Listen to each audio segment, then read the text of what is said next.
As nkedi ifunu netili mkpu. Malcolm na si mkuwa staff more than yewa. Neto na si muna Malcolm kuwa staff more than hawa. Okay, ifunu na azo bụ onye na-akakali emebi ife n'ụlọ. Onye ka akụwasị ife n'ụlọ. Okay, ka nghọta no kuwa staff maka unu na confusing with kuwa staff. Gịnị me? So come to chuku kuwa picture gi. Owe kuwa glass cup gi. O bu the reason you go new fan. Maka on a dance where you plug your phone. Where kuwa fan. And okuwa dining gi.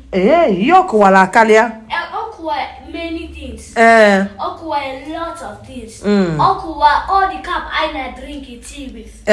Okuwa like everything in this house a lot. Okay. So na chikowa bụ na kansik bụ the highest nkowa. No na. Okay. Neto kedu nke bụ nke gị? Mommy, Malcolm na kwa everything. Is he on walking like big boy? Ona walking like big boy. Okay, ona walk like big boy. Yeah. Onde na walk like big boy na kuwa ife. We're walking through there. We're breaking in one sticker. Hey. We're coming here. We're sitting down on the couch. The couch, we're going down, we're going up. Na lekia nina. We break your TV, or we fall down. Inokwa.